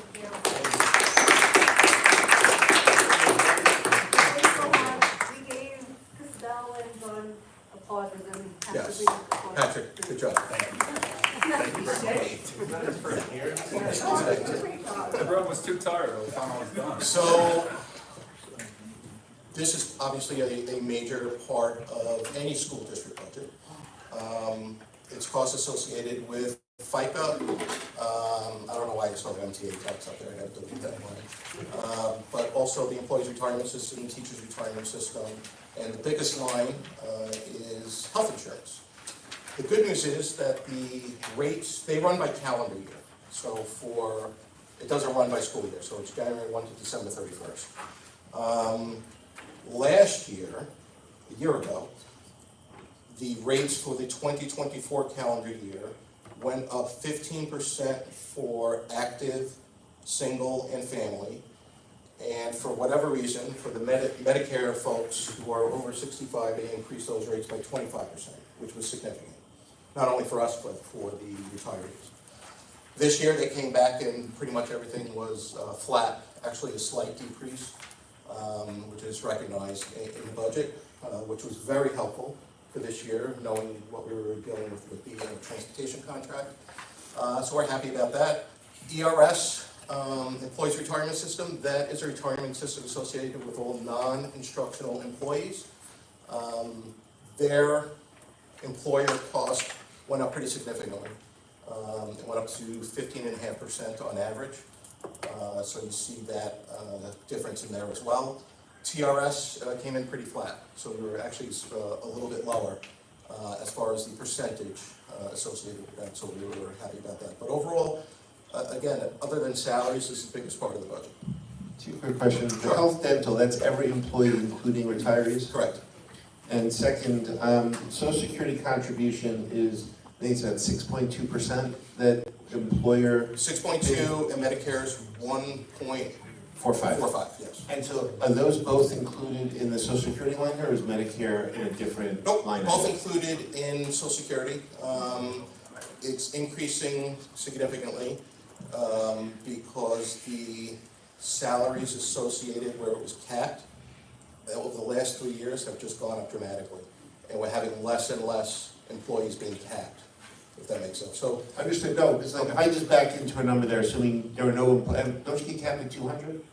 I think this year was 162, Okay. something like that. But Because like, if I use 3 that, years ago, it was like 140. Right. So it went up pretty significantly. so if I factor that in, I end up with about 77 million in salaries that, if they were all capped, that's what it would be. What do you think your total salary number is going to be for the district this year, do you know? I have to, man, I don't have that number on the top of my head. It's all of the separate. I know, that's why I was asking, I know I'd miss line items, if you had a number in your head, more or less than I was 100 not million. anticipating that question, so I don't, that's No a problem. number that would have to be calculated. Okay. Oh, and this is the last budget presentation, right? But budgeting, I would say close to 80 million in salaries. 80 million salaries plus 20 million in the health, and so you're basically the same 100 million, back to 100 million. This is the last budget presentation, next week is the summary, correct? Yes. Do we have a, One more slide. oh, Yeah. do we have a number? Yes, the tax cap is 2.94, and the budget to budget right now is at 2.88. And that's what we're recommending next week. Next week is the best presentation, not only because of my spreadsheets, but the elementary, middle school, high school, Department of Music and Fine Arts get to brag about their buildings and their programs, and you get to see a little bit of where the money goes. So 2.88 is your number? Budget to budget, 2.88. Tax levy increase, 2.94. This last measly slide is debt service and interfund transfers. I don't want to upset Jill, but tax anticipation notes rose to about 400,000 on the borrowing. GASB 87, that's what I was talking about earlier as far as the government accounting standard boards had some changes, and that's why there's expenses there now. We lowered the transfer to school lunch for this year. I don't anticipate having to transfer money again because of not being profitable. I think we're going to be profitable again. Although it won't look that way because we just put in $200,000 worth of new lines at the cafeterias, but that's a good thing. And then transfer to special ed. And I think that was it. Any other final questions? Good? What, 2.94? It's within our tax cap. Don't forget, we had 7 years of zero. Because you can, doesn't mean you should, but yeah. No, we need to.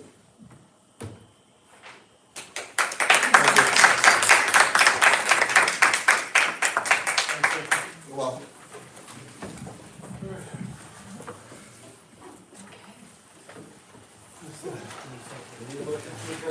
No, I don't think we do.